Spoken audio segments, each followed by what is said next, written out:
nail, for the nail, for the nail, for the nail. What would What's you up, do for the everybody? nail? I'ma I go am bankrupt back. for the I am nail. back. I am Or eat back. crystal on the nail. I Drip, know, I drip, know. drip, drip Where on have the I nail. been? The Man, nail. life. Relax your hand for the Life gets in nail. the way sometimes, but I do not let that deter me from things that I want to do, things that I have to do.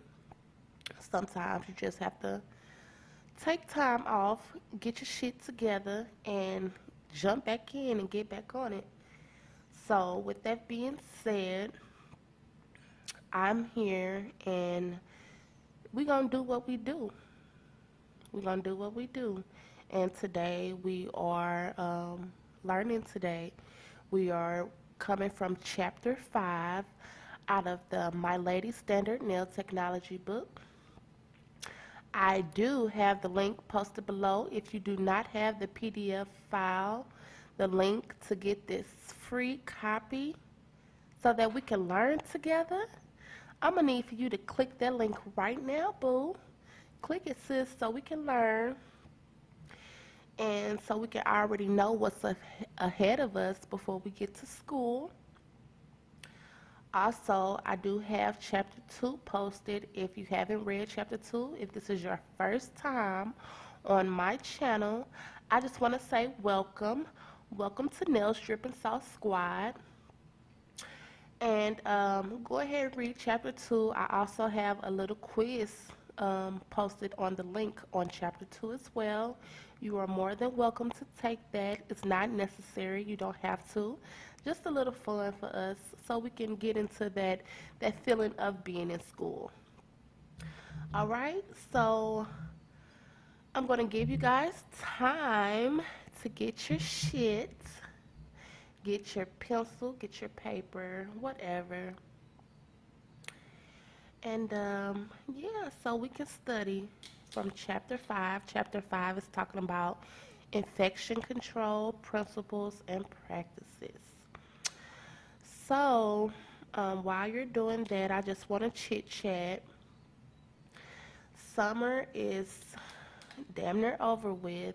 The kids are back in school. And with that being said, hopefully I can get more videos out because I know my videos and my timing has been inconsistent, but come on, y'all, work with me. I got 4 kids, and you know, I wanted to make sure their school, them being in school, was on a good start, them getting their work done without any problems, bus routes, no issues. And then I had Head Start. My baby this was her first year going to school at all, so I had to get my stuff together, y'all. So I am back. I know it's been a little while, but I'm back. And I missed y'all. Yes, I missed y'all. Um, yeah. I hope you guys had a good summer. And if you are on this nail journey with me, I don't know. I have been lately been posting the struggle. Everyone that does nails, like it's nothing. You cannot just go into this thing and be like, oh yeah, I got this. I got all these clients. I know what I'm doing. Like I know how to do that. I know how to. No, you'll be lying to yourself. It's a struggle for real. Like from getting clients, from people showing up, from people not showing up that book appointments, from uh, maybe having problems with equipment, things breaking, or it's a struggle, but do not let that deter you from what you want to do. Stay focused. You might have to take time out, of course, and just be like, wait a minute, let me recollect and think, and let me get back to the drawing board. But at the end of the day, you get back on it. You continue. You keep pushing. You keep striving. So With that being said, we are on chapter 5, infection control, principles and practice. I hope you guys got your pen, pencil, paper. It's morning time for me right now, 8:32 a.m. So I'm gonna make me some coffee. My house is asleep, and we are gonna get this thing popping. All right. So I'm excited about this chapter. I don't know, but you guys, you can see that I went from chapter 2 all the way to chapter 5. Because I think I just want to highlight important chapters throughout the book, because we're not going to go over the whole book. I am not doing all chapters. No. Y'all can do that yourself. If y'all want to read all the chapters, go ahead. But I'm just pulling out the chapters that I believe are more important. Not saying the other chapters aren't important, just ones that I know we will have to go over and that they will go over in school. Okay?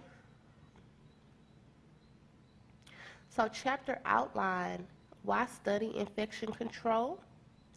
They're going to talk about regulation, principles of infection, principles of prevention, standard precautions, the professional salon image, and procedures. Yes. Yes. Go ahead. Before I get started, go ahead and hit the thumbs up button for me. Hit the thumbs up just because it's been a while and I'm back. And just be like, yeah, girl, you can do this. Hit that thumbs up button for me. Also, if you haven't subscribed, go ahead and subscribe and hit that bell for post notifications so you can know when your girl is posting another video. Okay, learning objectives. After we have completed this chapter, y'all, we will be able to discuss state laws and rules and explain the differences between them, list the types and classifications of bacteria, define hepatitis and human immunodeficiency virus, and explain how they are transmitted, explain the differences between cleaning, disinfecting, and sterilizing, list the types of disinfectants and how they are used, discuss standard precautions, list your responsibilities as a salon professional, describe how to safely clean and disinfect salon tools and equipment. All right, so y'all, after we complete this chapter, we will be able to know all of that. We're going to be smart. And these are all the key terms. These are all the key terms, and on what page you can find them. All right, let's get it going. There is a great deal of confusion and misuse of the terms cleaning, sanitizing, and disinfecting, and sterilizing within the beauty industry, including at the state regulatory level. In previous editions of this chapter and in many commercial available products, the word sanitizing has been used to mean clean or cleaning. Let's read that again. The word sanitizing has been used to mean clean or cleaning. In previous editions of this chapter and many commercial available products, the word sanitizing has been used to mean clean or cleaning. The publisher's goal is to end any possible confusion about the use and definition of these words by clearly defining them here and within the glossary. Milady has opted to consistently using cleaning instead of using cleaning in one sentence and sanitizing in another sentence. Since these terms have such similar meanings and accomplish the same outcome, removing dirt and germs. So cleaning and sanitizing means removing dirt and germs. Let's break it down. When you're washing your hands, what are you doing? You're cleaning your hands. You're removing dirt and germs from your hands.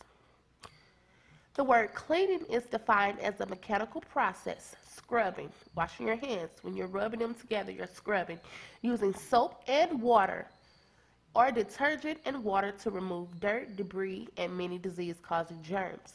Cleaning also removes invisible debris that interferes with disinfection.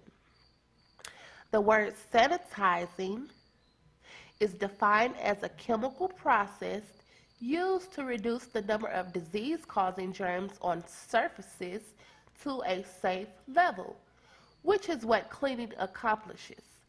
The word disinfecting is defined as a chemical process that uses specific products to destroy organisms on non-porous surfaces. Let's read that again. The word sanitizing is defined as a chemical process used to reduce the number of disease-causing germs on surfaces to a safe level, which is what cleaning accomplishes.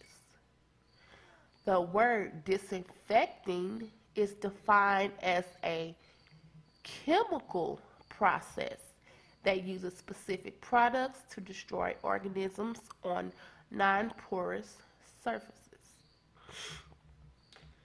Why study infection control? Nail technicians should have a thorough understanding of infection control principles and practices because to be a knowledgeable, successful, and responsible professional in the field of nail technology, you are required to understand the types of infections you may encounter in the salon and their modes of transmission. Understanding and practicing proper infection control within the laws and rules will safeguard your business. Sorry, y'all, I got a little cold.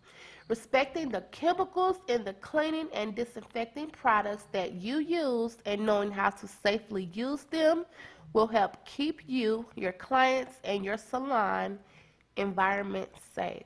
So if you guys like, why are we studying this? I know how to disinfect. I know how to clean and sanitize.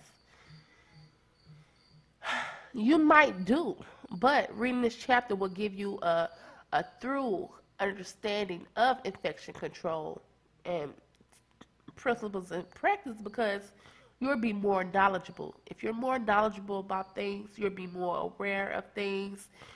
You'll be on the lookout for certain things. And it's just good to know. Being a little educated more about anything that you're passionate about is fine. I'm okay with that. Just in case someone might ask you a question or just to know is always good. So, all right, regulation. Various federal and state agencies regulate the practice of nail technology. Federal agencies set guidelines for the manufacturing, sale, and use of equipment and chemical ingredients. For the type of disinfectants used in salons and for safety in the workplace, placing limits on type of services you can perform in the salon. For example, nail professionals are prohibited from cutting or puncturing the living skin and from removing calloused skins, warts, corns, ingrown nails, etc. State agencies are responsible for regulating licensing, enforcement, and the conduct of nail technicians when they are working in the salon. Federal agencies. Occupational Safety and Health Administration, also known as OSHA, was created as part of the United States Department of Labor to regulate and enforce safety and health standards to protect employees in the workplace, regulate employee exposure to potential toxic substances, and informing employees about possible hazards of materials used in the workplace are key points of the Occupational Safety and Health Act of 1970. This regulation created the Hazard Communication Act, which requires that chemical manufacturers and importers assess the potential hazards associated with their products. The Material Safety Data Sheet, also known as MSDS, is a result of this law.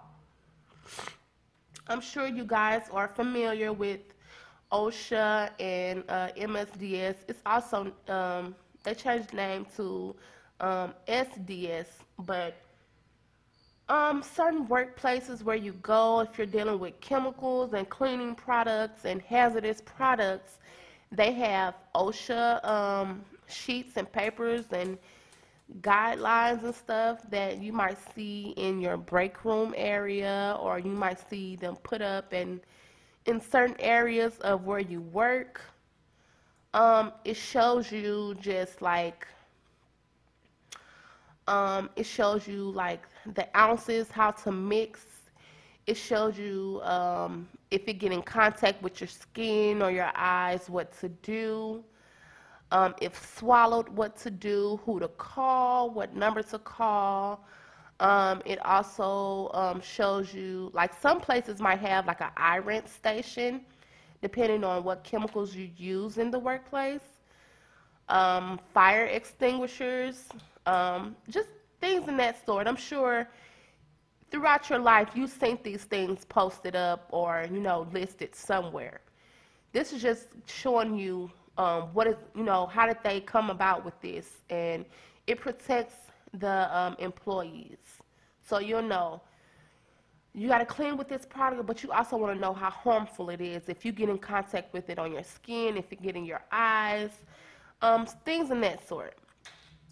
In 2012, along with representatives from most nations who participate in the United Nations, OSHA agreed to comply with the Global Harmonized System of Classification and Labeling of Chemical Systems.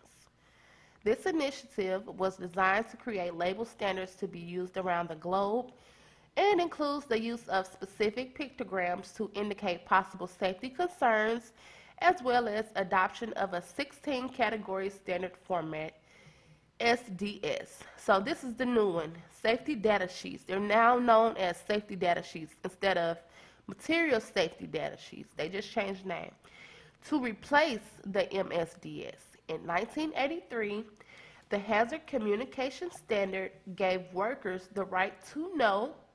However, the new GHS give workers the right to understand. Many of the standards set by OSHA are important to the nail industry because of the products used in the salon. Let's read that again. Many of the standards set by OSHA are important to the nail industry because of the products used in salons. These standards address issues relating to the handling, mixing, storing, and disposing of products, general safety in the workplace, and the technician's right to know about any potential hazardous ingredients contained in the nail products he or she uses and how to avoid these potential hazards. So, yes, you don't want to be working with something and it spill on you when you don't know what to do.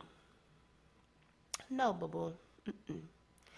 Skin be falling off and you just right there screaming, no, boo, no. This what number you gotta call. You might have to rinse your arm. You might have to whatever. But you're gonna need to know that. As of June 2015, the HCS requires a manufacturer, distributor, or importer to supply an SDS, previously known as MSDS, for each professional product sold.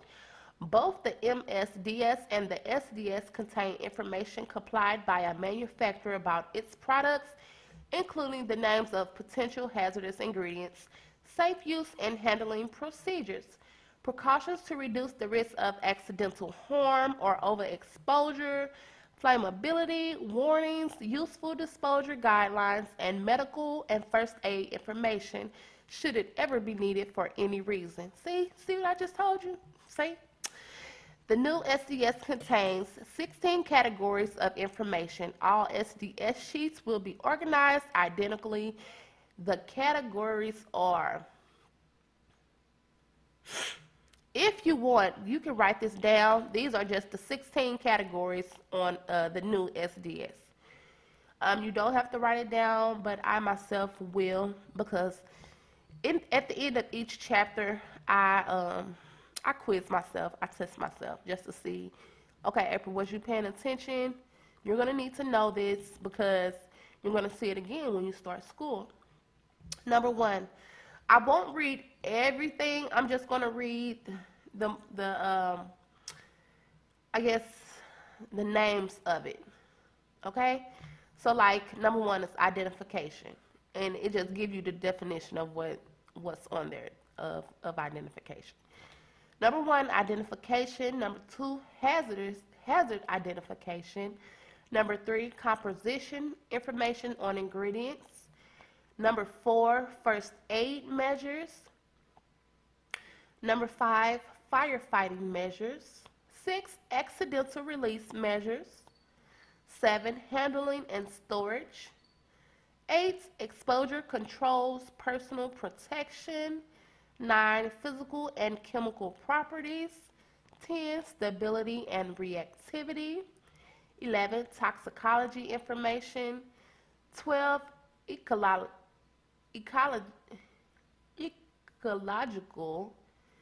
ecological information. 13, disposal consideration. 14, transport information. 15, regulatory information. And 16, revision date. So these are all 16 categories that you would see on a SDS sheet. In addition, pictograms that are internationally recognized will be used to ensure that the information is being communicated in easily recognizable formats.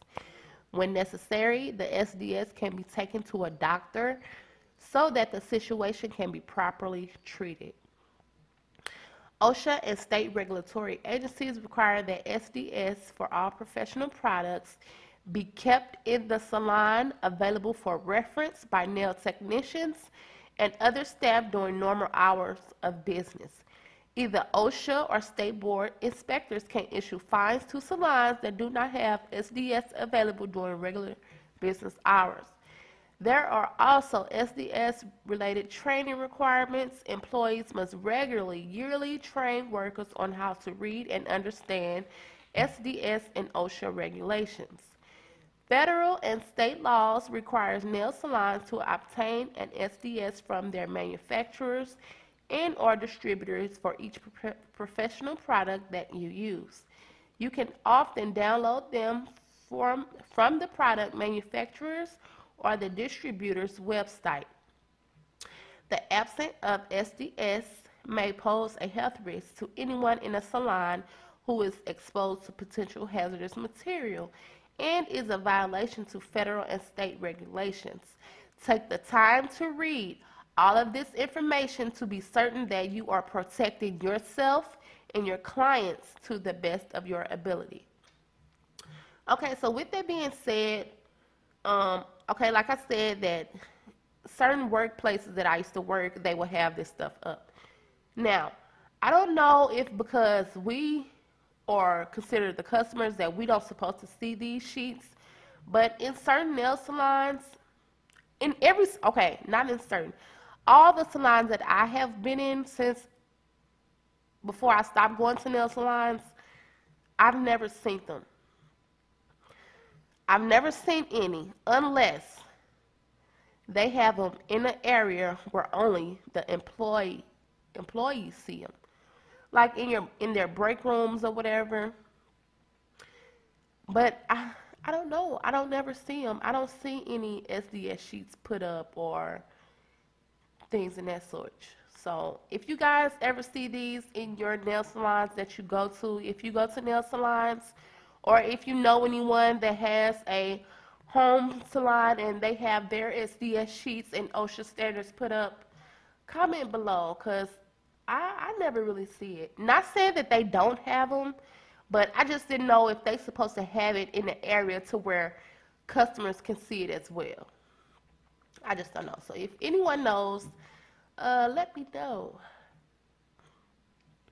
Okay, we're going to talk about EPA. The Environmental Protection Agency registers many different types of disinfectants that are sold and used in the United States. Disinfectants are chemical products that destroy most bacteria, fungi, and viruses on surfaces. Most disinfectants do not destroy spores. EPA-registered disinfectants are products used on non-porous surfaces that destroy organisms such as bacteria, viruses, and fungi when used according to the instructions on their label. The two types of disinfectants that are used in salons and hospital and tuberculosis are effective in cleaning blood and body fluids from non-porous surfaces in the salon, thus controlling the spread of disease and abnormal condition of all or part of the body, or its systems or organs that makes it incapable of carrying on normal functions. So what is a disease? A disease is an abnormal condition of all or part of the body or its systems or organs that makes it incapable of carrying on normal functions. Tuberculosis disinfectants are proven to kill the bacteria that causes tuberculosis. Tuberculosis is a disease that is caused by bacteria that are transmitted by coughing or sneezing. Okay? So, tuberculosis is a disease. It's caused by a bacteria that is transmitted by coughing or sneezing, not by salon implements or services. Okay? The bacteria that causes tuberculosis is very difficult to kill. So the tuberculosis organisms is used to test the efficacy of disinfectants. Tuberculosis disinfectants are also classified as hospital disinfectants. However, this does not mean that you should use them in the salon.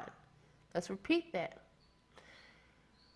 Tuberculosis disinfectants are also classified as hospital disinfectants. So, okay, you remember like they said, in the salon, we must use a hospital grade disinfectant, right?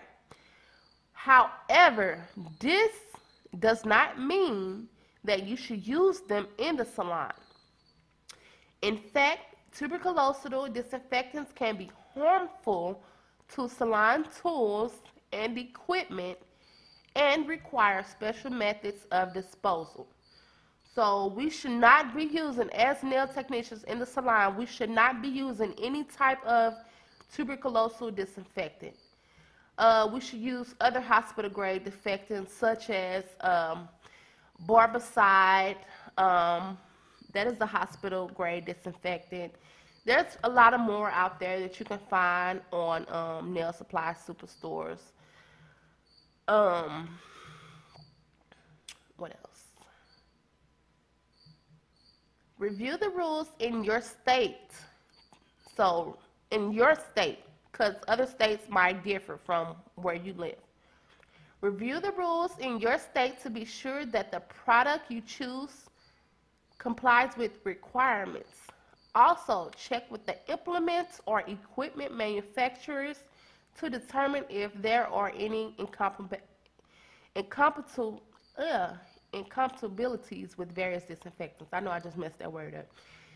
It is against federal law to use any disinfecting product contrary to its labeling. Before a manufacturer can sell a product for disinfecting surfaces, salon tools, implements, or equipment, it must obtain approval from the EPA and a registration number. Only then does the product qualify as a disinfectant for use in the salon, and only in the manner dictated by the manufacturer's label. For example, pedicure and manicure basins, bowls, or tubs must be disinfected with a product that is specifically approved by the EPA for use with these types of tools and equipment. Let's read that again. Y'all woke? Nailzdrippingsauce squad, y'all woke. Pedicure and manicure basins, bowls, or tubs must be disinfected with a product that is specifically approved by the EPA for use with these types of tools and equipment. If you do not follow the instructions for mixing, contact time, and the type of surface with the disinfecting product can be used on, you have not complied with the federal law and can be held to blame if there is a lawsuit. A single nail technician can put many clients at risk unless stringent cleaning and disinfection guidelines are performed every day. A case in point was the spread of a bacterium called Mycobacterium fortunatum, which is a microscopic organism that normally exists in low concentrations in tap water. Wow. Mycobacterium fortunatum is a microscopic organism that normally exists. It normally exists in low concentrations in tap water. Until an incident occurred, health officials had considered it to be completely harmless. Until an incident occurred, they was like, it's okay, it's harmless. Until something happened. And not infectious. They thought it wasn't infectious. They thought it was harmless. They was like, okay, it's all right. We can leave it in the tap water, and they'll be all right. In 2000, over 100 clients of a California salon had serious skin infection on their legs after receiving pedicures. Can you imagine that? Going to a salon and I'm like, girl, yeah, I'm finna get my feet done today, honey. And it looks good. You walk out or whatever, and I guess first, how would it start? First, you'll start itching first, or maybe the skin will get red. I don't know. We'll see. Let's keep reading. The infection caused stubborn, ugly sores that lingered for months. Ooh. Now imagine that it's the summertime and okay, you done got your feet done and you gonna have your legs out. It's summertime, y'all in California, like it's hot. And you get these ugly sores on your legs for months. It required the strong use of antibiotics and in some cases called permanent scoring. Wow. The source of the infection was traced to the salon's whirlpool foot spa. Oh my God. Salon staff did not clean the foot spas properly. Let's read that again, nailzdrippingsauce. Come on, read it with me. Salon staff did not, what did they do? They did not clean the foot spas, how? Properly. Resulting in a buildup of hair and debris that created the perfect breeding ground for bacteria. Wait, baby, no. No. No. That's scary. That is so scary. That's why I stopped going to salons, because I used to pay attention at how they cleaned their tools and how they didn't clean their tools. And I was just like, you know what, April, you went to cosmetology, you learned some of this stuff, you know a little bit, but go ahead and really get to know what you're doing and do it yourself. Do it yourself, because if anything happened, I'm responsible for me. I just have to blame myself. If I get an infection for cleaning my feet and doing my feet and then that's my fault. But I can't blame nobody else. No. Uh-uh.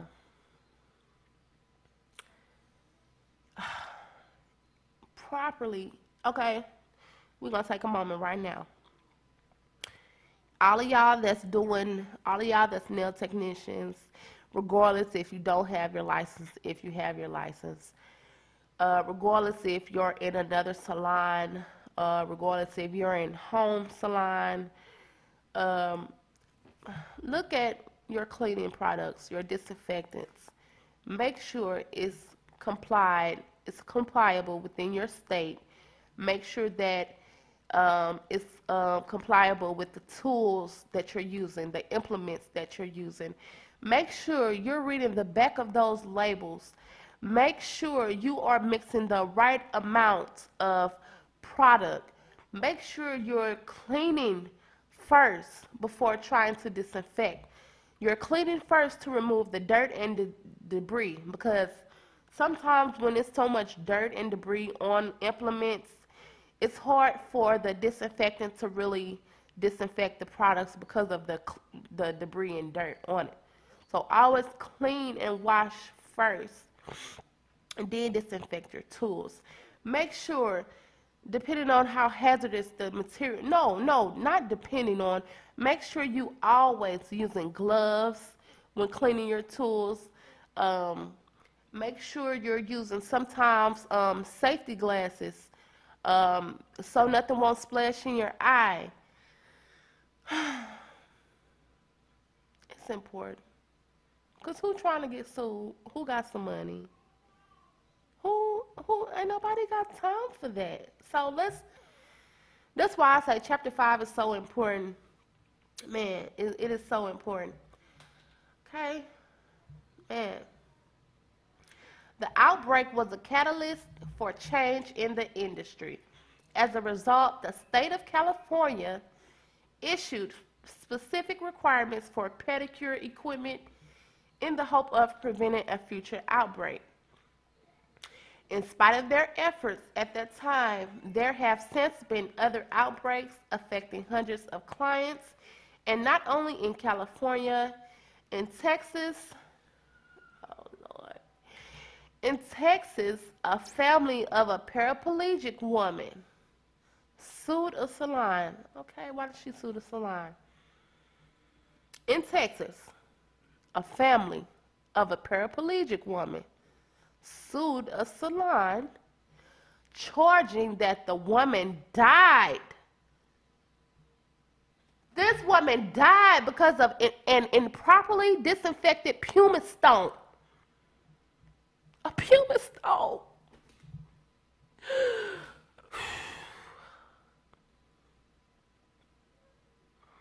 An improperly disinfected pumice stone. I thought you were supposed to use, once you use one pumice stone, I thought you were supposed to throw it away and use another. I don't know, but I haven't done everybody's feet. I've done maybe 2 people's feet, but I've never used the same pumice stone. Not saying that you can't.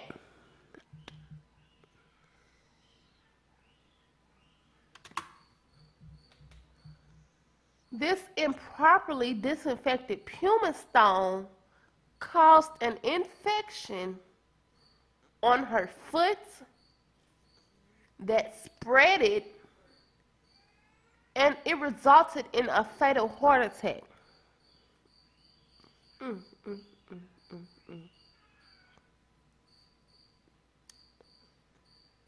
Oh my God.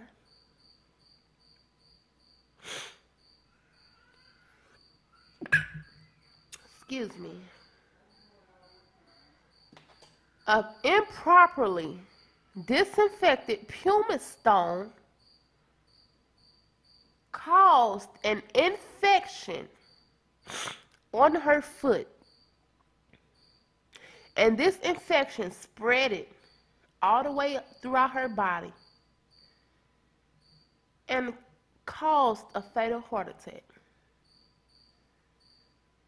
As a result of media scrutiny, many clients have become more aware of the cleanliness practices of nail salons and the industry has become more enlightened about the importance of cleaning and disinfection practices, especially for pedicure equipment. Y'all, that's sad. State regulatory agencies exist to protect the health and safety of professionals and of consumers who receive nail and pedicure services in salons and spas. State regulatory agencies include licensing agencies, state boards of cosmetology, commissions, Osha, and health departments. These agencies require that everyone working in a nail salon or spa follow specific procedures. Enforcement of the rules through inspections and investigations of consumer complaints is also part of the agency's responsibility. The agency can issue penalties against both the salon owner and the operator that range from warnings to fines, probation and suspicion, or revocation of licenses and business permits. It is vital that you understand and follow the laws and rules in your state at all times. Your salon's reputation, your license, and the client's safety depends on it. Yes, I totally agree. Whew. That just did something to me, y'all. Like, if this didn't make you want to pay attention and make sure your stuff is clean and disinfected and sanitized, oh my God. Laws and rules, what is the difference? Laws are written by both the federal and state legislators that determine the scope of practice and establish guidelines for regulatory agencies to make rules. Laws are also called statutes. Rules or regulations are more specific than laws. Rules and regulations are more specific than laws. Rules are written by a regulatory agency or state board and determine how the law will be applied. Rules establish specific standards of conduct and can be changed or updated frequently. Principles of infection. Being a salon professional is fun and rewarding, yes, but it also carries a great responsibility. One careless action could cause injury or infection. Infection is the invasion of body tissues by disease-causing pathogens, and you could lose your license or ruin your salon's reputation. Fortunately, preventing the spread of infections is easy. Preventing the spread of infections is easy if you have learned what to do and you practice that at all times. Safety begins and ends with you. Let's read that again, nailzdrippingsauce squad. Fortunately, preventing the spread of infections is easy if you have learned what to do and you practice that at all times. Safety begins and ends with you. Infection control. Infection control is the methods used to eliminate or reduce the transmission of infectious organisms. There are 4 types of potential harmful and infectious organisms that are important to practitioners of nail technology: bacteria, fungi, viruses, and parasites. An infectious disease is caused by pathogenic harmful organisms that enter the body. An infectious disease may or may not be spread from one person to another. Remember, nail professionals are never allowed to diagnose. We are never allowed to diagnose, determine the nature of a disease from its symptoms, treat or recommend treatments for infections. Nail professionals are only permitted to service healthy nails and skin.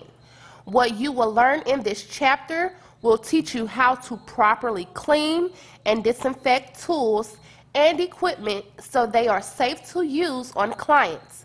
These steps are designed to prevent infection or disease. Disinfection.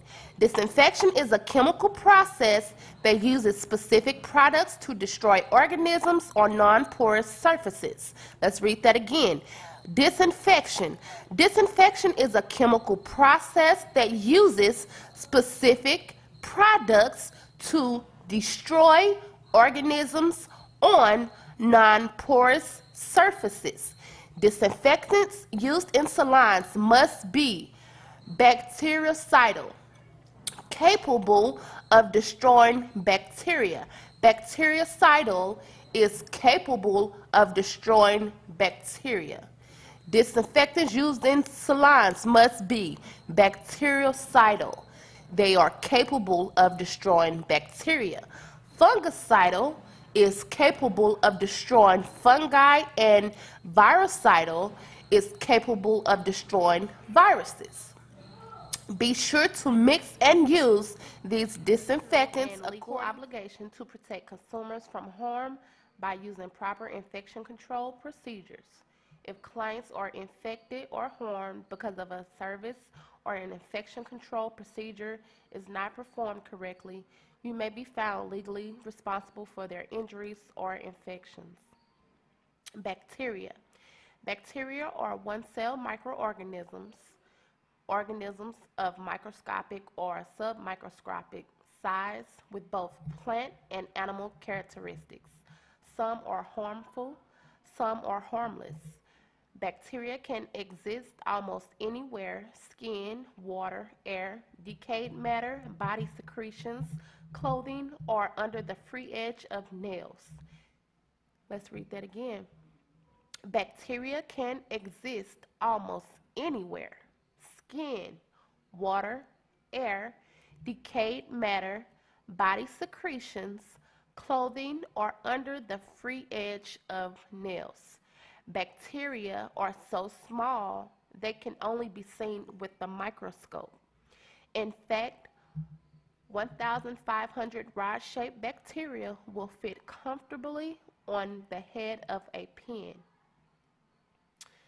Figure 2 is just showing you some general forms of bacteria, and that they're so small that 1,500 rod-shaped bacteria will fit comfortably on the head of a pin. So that's very small. Types of bacteria. There are thousands of different kinds of bacteria that fall into two primary types: pathogenic and non-pathogenic. Most bacteria are non-pathogenic. Non-pathogenic means they are harmless organisms that may perform useful functions and are safe to come in contact with since they do not cause disease or harm. They can perform many helpful functions. For example, bacteria are used to make yogurt, cheese, and some medicines. In the human body, non-pathogenic bacteria help the body break down food, protect against infection, and stimulate the immune system. Pathogenic bacteria are considered harmful because they may cause disease or infection in the humans when they invade the body. Preventing the spread of pathogenic microorganisms is why salons and schools must maintain the highest standards for infection control at all times. If good practices are not learned and followed starting in school, many graduating nail technicians will never learn or practice them. Okay, this is showing you table 5-1, which are causes of disease. It gives you the definition and the terms. You guys can read that on your own. Okay, classifications of potentially pathogenic bacteria. Bacteria have distinct shapes that help to identify them. Potentially pathogenic bacteria are classified as follows. Okay, I don't know if I mentioned before, but as y'all know, as y'all can hear that I have a lisp. I'm not going to get all of these words right. I'm going to try to say them to the best of my ability, whatever. Number one, cocci. Cocci are round-shaped bacteria that appear singly, alone, or in groups. Staphylococcus. Staphylococcus is pus-forming bacteria that grow in clusters like a bunch of grapes. They cause abscess, pustulas, and boils. Strep, streptococcus, that word, is pus-forming bacteria arranged in curved lines resembling a string of beads. They cause infections such as strep throat and blood poisoning.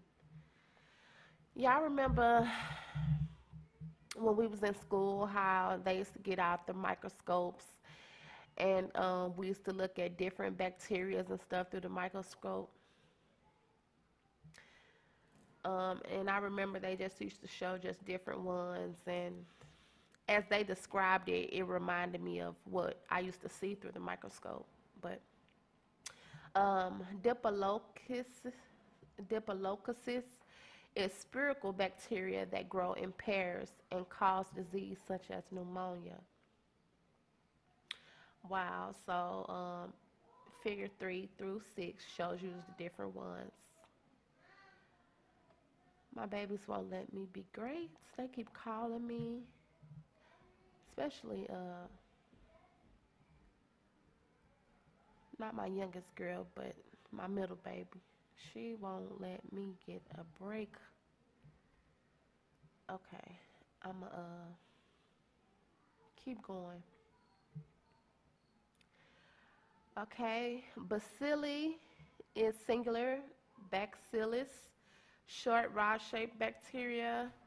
They are the most common bacteria. Some types produce disease such as lockjaw, what's that? Thyroid fever, tuberculosis, and diphtheria. Sporilla, spiral or corkscrew shaped bacteria. They are subdivided into subgroups such as Treponema papillida, which causes syphilis, a sexual transmitted disease, STD. And Borrelia burgdorferi causes Lyme disease. Y'all, excuse me on trying to pronounce this. I can't. Movement of bacteria. Different bacteria move in different ways. Cocci rarely shown active motility or self-movement. They are transmitted in the air, in dust, or within substances in which they settle. Bacilli and Sporilla are both capable of moving and using slender hair-like extensions known as flagella. Singular flagellum for locomotion, moving about. A whip-like motion of these hairs move bacteria in the liquid. You may also hear people refer to cilia as the hair-like extensions on cells. Cilia are shorter than flagella. Cilia move cells, but cilia and flagella have different motion. Flagella moves in a snake-like motion, while cilia moves in a rowing-like motion. Bacterial growth and reproduction. Bacteria are tiny microscopic bags, generally consisting of an outer cell wall that contains a liquid called protoplasm. Bacterial cells manufacture their own food from what they can absorb from the surrounding environment. They give off waste products. Okay, bacterial cells manufacture their own food from what they can absorb from the surrounding environment. They give off waste products, grow, and reproduce. The life cycle of bacteria consists of two distinct phases, the active stage and the inactive or spore-forming stage. Okay, active stage. During the active stage, bacteria grow and reproduce. Bacteria multiply best in warm, dark, damp, or dirty places where food is available. When conditions are favorable, favorable, bacteria grow and reproduce. When they reach their largest size, they divide into two new cells. This division is called binary fission. The cell that the cells that are formed are called daughter cells and are produced every 20 to 60 minutes. I remember this stuff from science when I was in school. Some of this stuff is getting familiar. The cells that are formed are called daughter cells and are produced every 20 to 60 minutes. Yeah, I remember, I don't know if everyone did this, but we had to draw like a diagram, or we had to draw a picture of a cell and the stages of, the cell. Um, Staphylococcus aureus undergoes binary fission every 27 to 30 minutes. When conditions become unfavorable and difficult for them to thrive, bacteria either die or become inactive. Inactive or spore forming stage. Certain fungi and bacteria such as anthrax and tetanus bacilli coat themselves with wax outer shells that are able to withstand long periods of famine, dryness, and unsuitable temperatures. In this stage, spores can be blown about and are not harmed by most disinfectants, heat, or cold. When favorable conditions are restored, the spores change into the active form and begin to grow and reproduce. Although spores are dangerous if they enter the body during a surgical procedure and become active, they pose little risk to clients in a salon.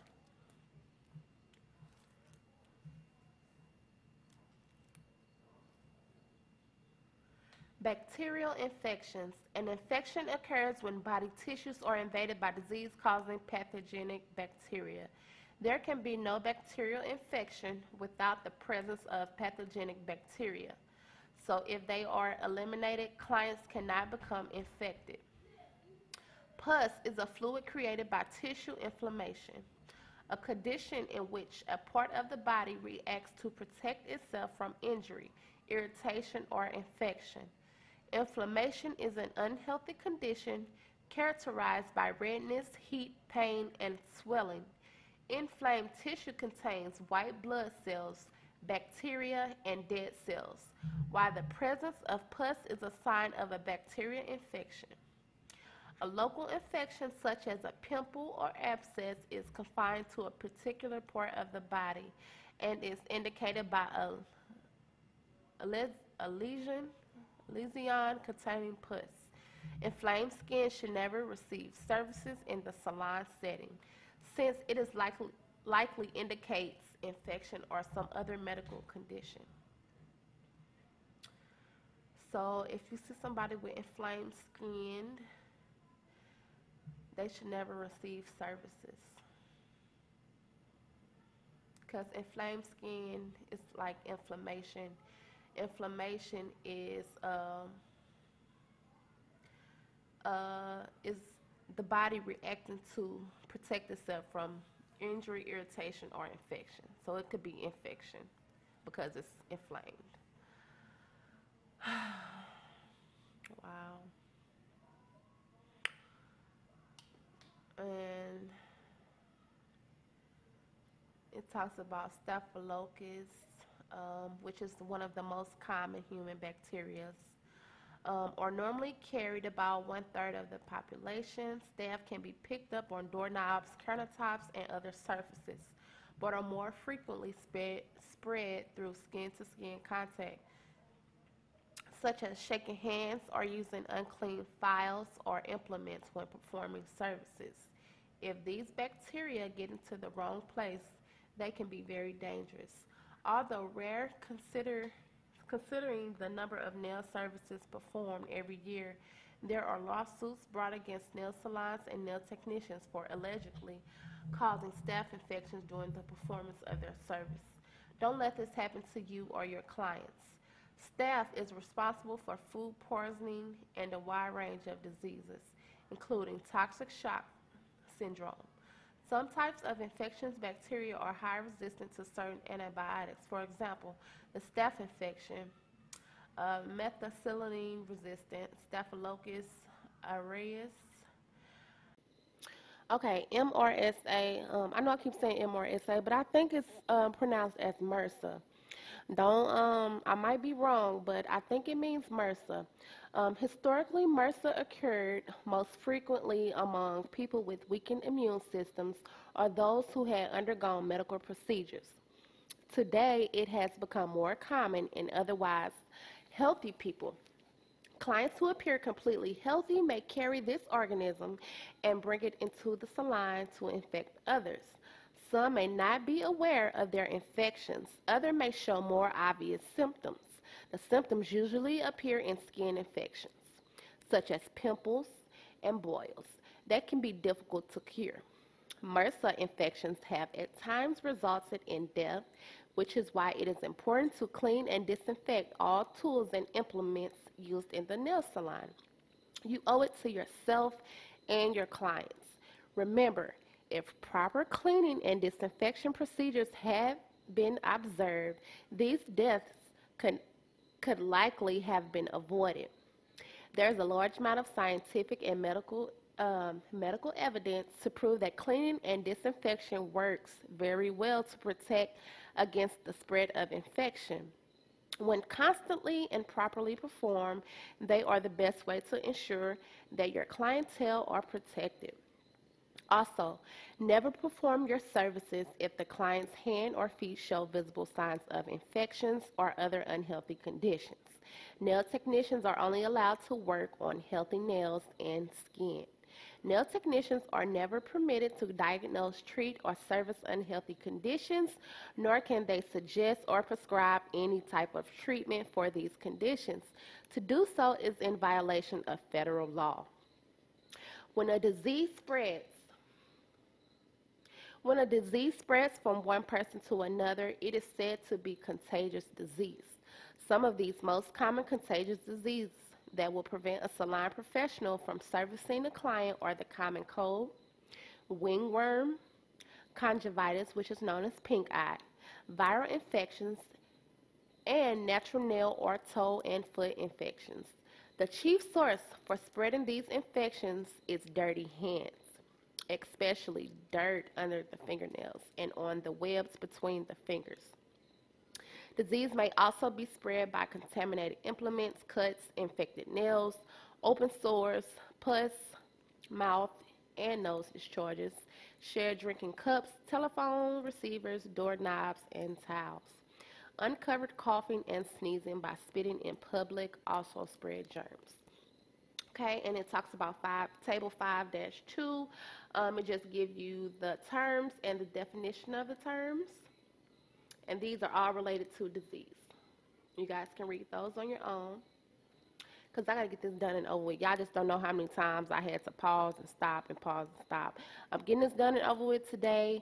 And then we will pick up tomorrow starting with immunity. So we're going to go over viruses. And I believe it's fungus. Fungi. And we're going to stop right there, okay? Because I don't want this video longer than it already is, okay? Viruses. A virus is a parasitic microscopic particle that infects and resides in the cells of a biological organism. A virus is capable of replication only when it takes over the host cell's reproduction machinery. Viruses are so small that they can only be seen under the most sophisticated and powerful microscopes. They cause common colds and other respiratory and gastrointestinal infections. Other viruses that plague humans are measles, mumps, chickenpox, smallpox, rabies, yellow fever, hepatitis, polio, influenza, and HIV, which causes AIDS. An example of a common viral infection often seen in nail salons is the human papillomavirus, which is known as HPV. The virus can infect the bottom of the foot and resemble small black dots. Usually in clustered groups, HPV is highly contagious, difficult to kill, and can be passed from pedicure client to pedicure client by dirty implements and foot baths. If the client shows signs of HPV infections, do not perform a pedicure service. However, many people have no visible symptoms, making infection control for every client even more important. One difference between viruses and bacteria is that a virus can live and reproduce only by penetrating other cells and becoming part of them. While bacteria can live and reproduce on their own, bacterial infections can usually be treated with specific antibiotics. While viruses are hard to kill without harming the body in the process, viruses are also not infected by antibiotics. When available, vaccinations prevent viruses from growing in the body but are not available for all viruses. Vaccines are available for hepatitis B and varicella, the virus that causes the shingles. You should consider receiving these vaccines as well as they are for seasonal flu and pneumonia. Warts. A wart is caused by a highly contagious virus that has infected an area of the skin and created a general small rough growth that resembles a solid blister with a cauliflower-like appearance. The virus gains access through the broken tissue to create a localized area of infection that can grow and spread to other areas. In the saline, warts are most likely found on the bottom of the feet or on the fingers or palms. A typical infection can last months or years and may disappear only to spontaneously reoccur. Treatments are available, but preventing the spread of the virus is easily accomplished by always properly following cleaning and disinfection practices and procedures. Nail professionals should never attempt to treat any warts nor provide services to those areas of skin. Clients with warts on their feet or hands should be referred to a physician for diagnosis and treatment if required. Okay, it's going to talk about bloodborne pathogens. Bloodborne pathogens are disease-causing microorganisms that are carried in the body by blood or body fluids, such as hepatitis and HIV, are called bloodborne pathogens. This spread of bloodborne pathogens is possible through nipping, clipping, facial treatments, waxing, tweezing, or anytime the skin is cut, shaved, or broken. Use great care to avoid cutting or damaging client's skin during any type of service. Intentionally cutting of any living skin is considered outside the scope of the nail technician's license and approved practices. Federal law allows only qualified medical professionals to cut living skin since this is considered a medical procedure. This means that nail technicians are not allowed to trim or cut the skin around the nail plate. Cutting hardened tissue and removing calluses are both considered medical procedures. Cutting the living tissue is what creates the hardened tissue, as the body seeks to protect itself from injury. Even if the client insists, nail technicians may not intentionally cut any living skin for any reason. Normally, once the cutting is discontinued, the hardened tissue will eventually disappear and the skin around the nail plate will never revert back to a healthy, normal appearance.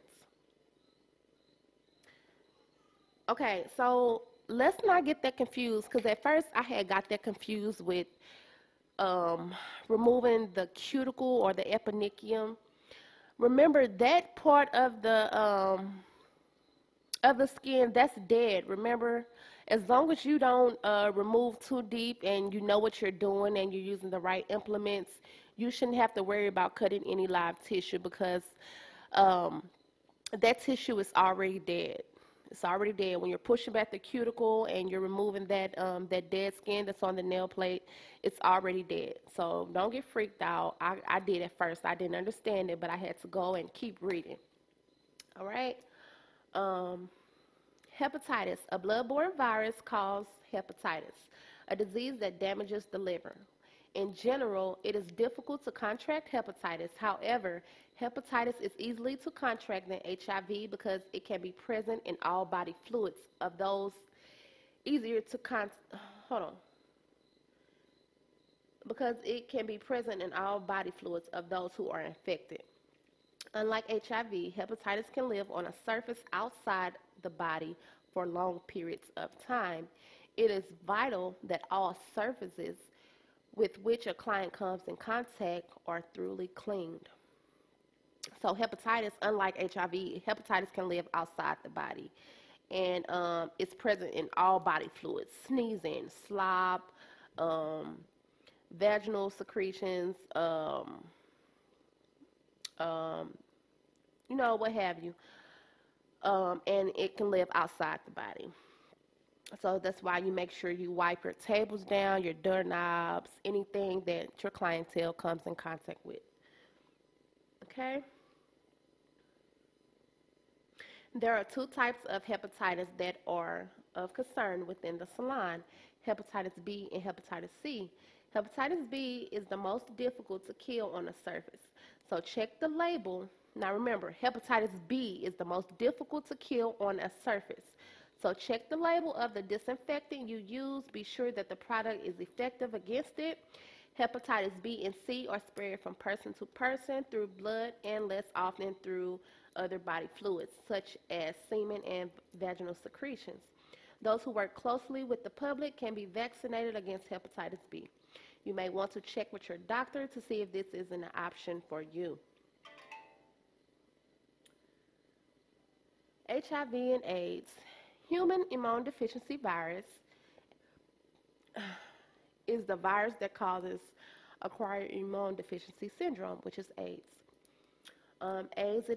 AIDS is a disease that breaks down the body's immune system. HIV is spread from person to person through blood and less often through other body fluids, such as semen and vaginal secretions. A person can be infected with HIV for many years without having any symptoms, but testing can determine if a person is infected within 6 months after exposure to the virus. Sometimes people who are HIV positive have never been tested and do not know that they are infecting other people. HIV is spread mainly through the sharing of needles by intravenous drug users, and less often by unprotected sexual contact or accidents with needles in healthcare settings. The virus is less likely to enter the bloodstream through cuts and sores. It is not spread by holding hands, hugging, kissing, sharing foods, or using household items such as a telephone or toilet seats. There are no documented cases of the virus being spread by the food handlers, insects, casual contact, or hair, skin, nail, and pedicure salon services. If you accidentally cut a client who is HIV positive and you continue to use the implement without cleaning and disinfecting it, you risk puncturing your skin or cutting another client with a contaminated tool. Know that proper disinfection will completely eliminate any contamination risk. However, it is important to understand that there is no indication that salon services transmit HIV, nor does any authoritative body believe that salon services are a source of HIV transmission.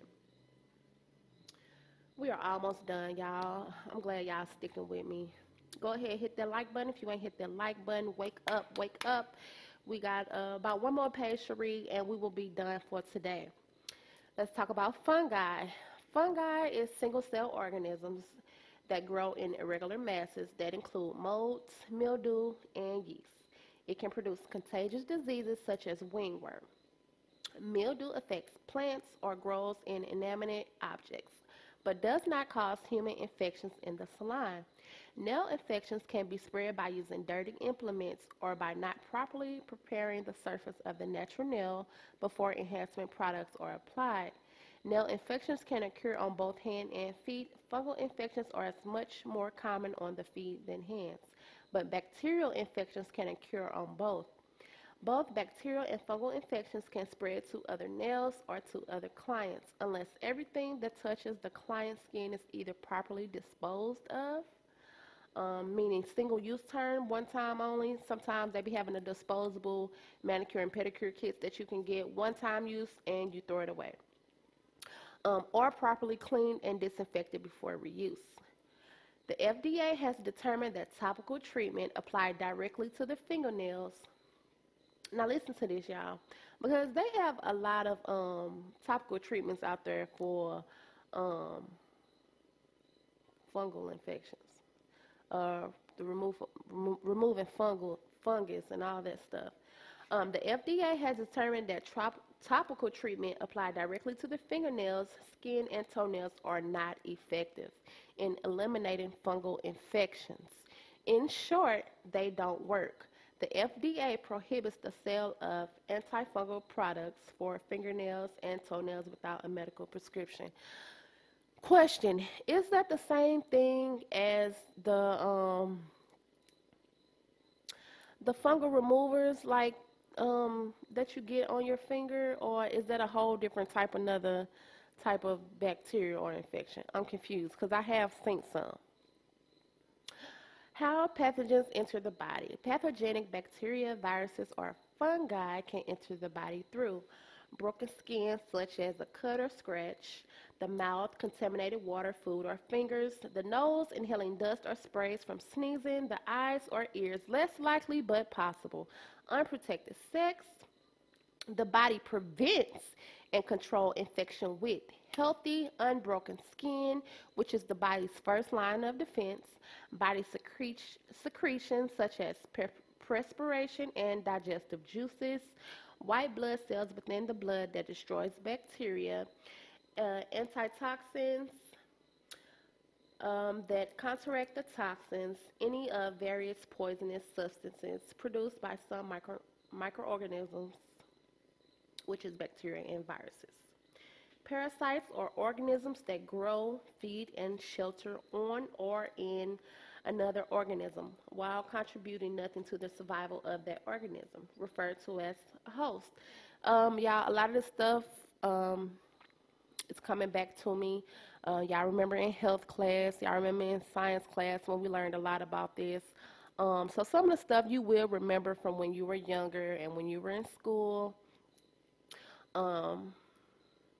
They must have a host to survive. Parasites can live on or inside of the humans and animals. They can also be found in food or on plants and trees and in water.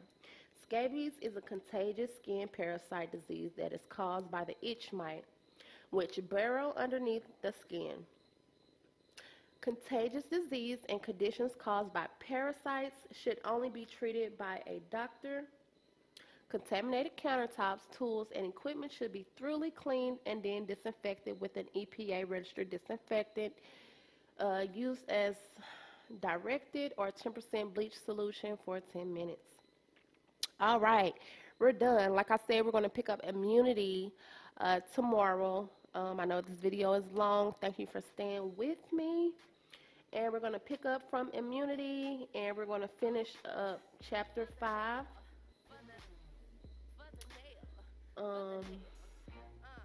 I'm just showing y'all how much we gotta go. It's a lot, actually, y'all. It is a lot. And these are just showing procedures. We're gonna get into that. That might be a whole different other video.